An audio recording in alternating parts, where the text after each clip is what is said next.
Good day, ladies and gentlemen, and I certainly hope this video finds you in fine shape. Okay, what I'm doing here is offering a little advice on upgrading the Ruger Gunsite Scout 308 caliber. And these are the bullets that I use, 180 grain, but that certainly doesn't mean that you've got to use those, But I set my Gunsite Scout up is a brush rifle, okay? Your needs might be something different, but this is the cartridge right here. It's 7.62 millimeter, that's 30 caliber, by 51 millimeter, that's the length of this cartridge right here. Winchester developed this back in 1952. It's been around for a long time. It became a NATO round in 1954. And I have shot thousands and thousands and thousands of these 308 rounds, especially through a piece of military armament called the M60. That was a belt-fed, fully automatic 308. I used it in Vietnam. Okay, I'm very familiar with this cartridge. Okay, let's get on to what I need to talk about. Now, everything I say is up for debate. Now, I'm going to start with the tip of the rifle here, and like I say, this is just advice on upgrading the Gunsite Scout, the 308. Okay, one of the first things that I did was I installed this guy right here. This is an S.E.I, that stands for Smith Enterprises Incorporated muzzle brake. Now, this muzzle brake right here is a lot different than a flash suppressor. I was dissatisfied with the flash suppressor that came stock on this Gunsite Scout. And the reason why I put this muzzle brake on here, I'm rotating this around for you to see it, is because coming out of the box, this thing had a lot of muzzle flip. You know what I mean? Every time I'd fire around this the muzzle would really flip up. Because, ladies and gentlemen, here it is. This barrel on this doggone guy here is only 16.5 inches long. You got to keep that in mind. This is not a long-range rifle. I bought this expressly for my needs, hunting in the brush.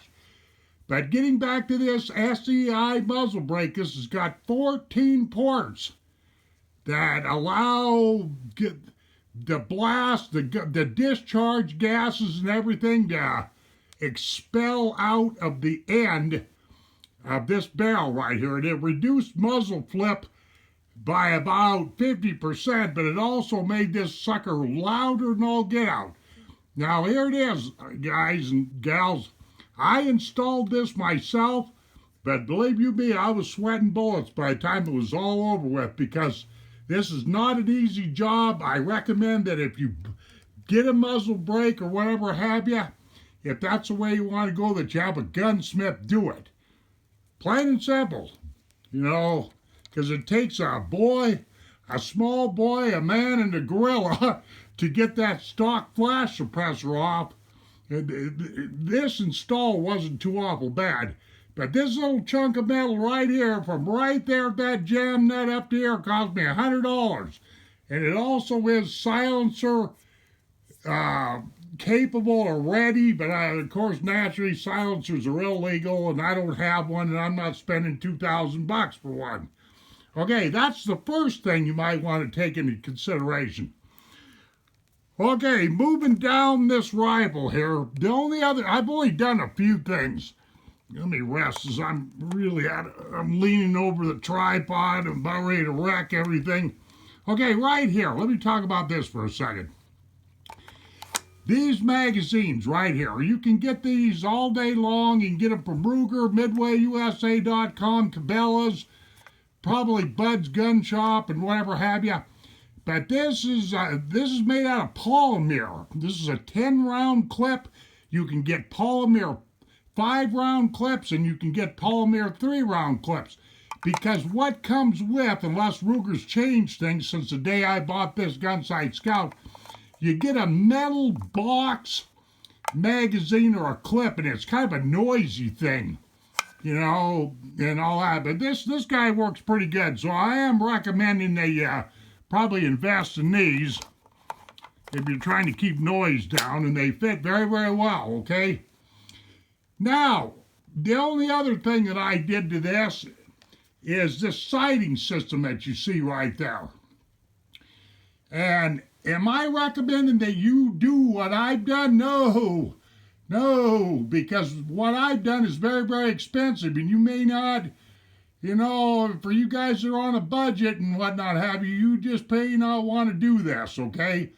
Because the way that these Gunsite Scouts are, the way that these tack rails are, the way that this rifle's built right in here like this, there's lots of different options, including taking the stock tack rail off, and you can put a standard, you know, how Ruger's got their built-in divots, starting right there, right underneath that peep sight. And my lighting in my house is terrible, but right there, and where's the other one at? Well, you can't see it, but it's right there.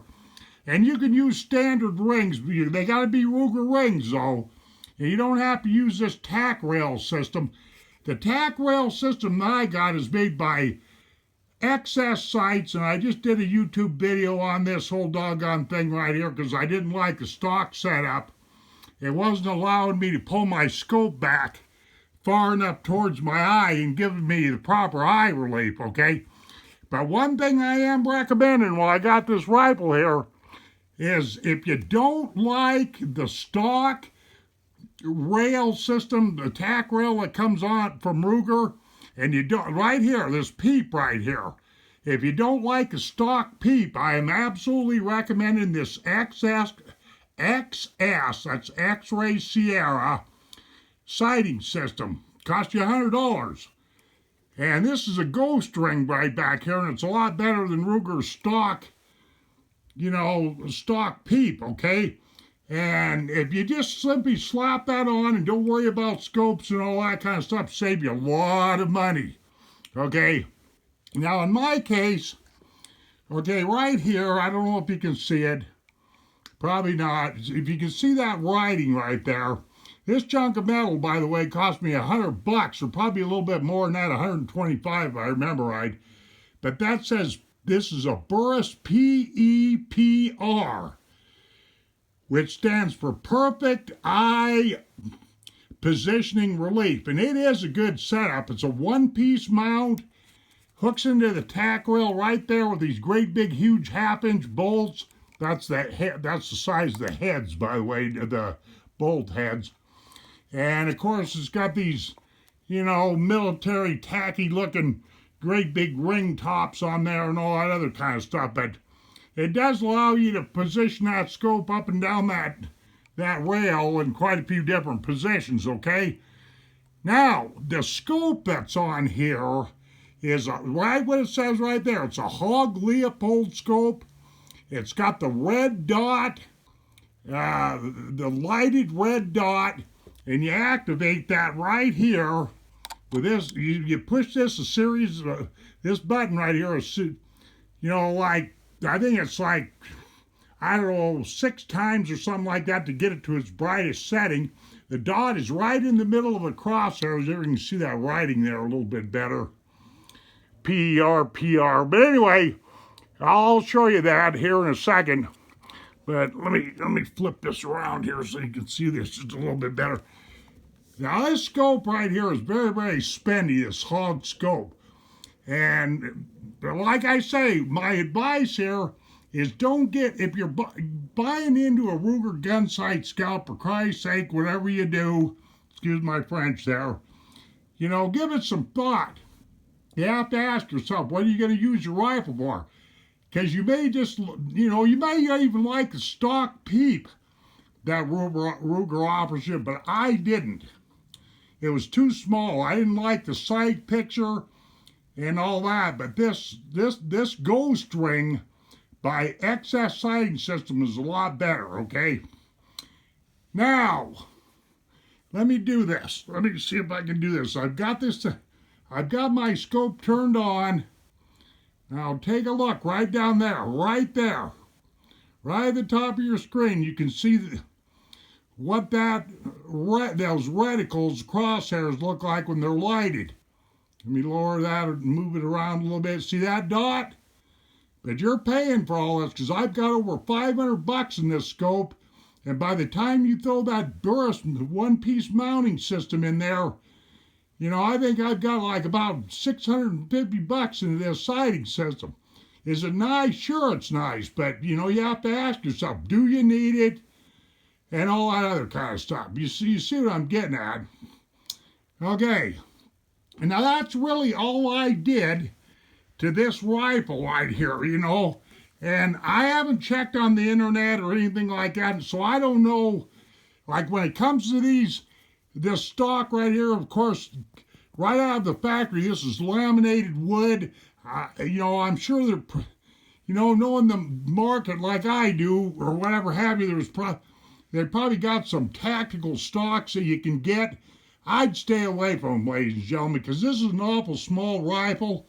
It doesn't have a lot of recoil, but, you know, you go putting a scrawny little stock on here, and you're probably going to get your shoulder rattled off.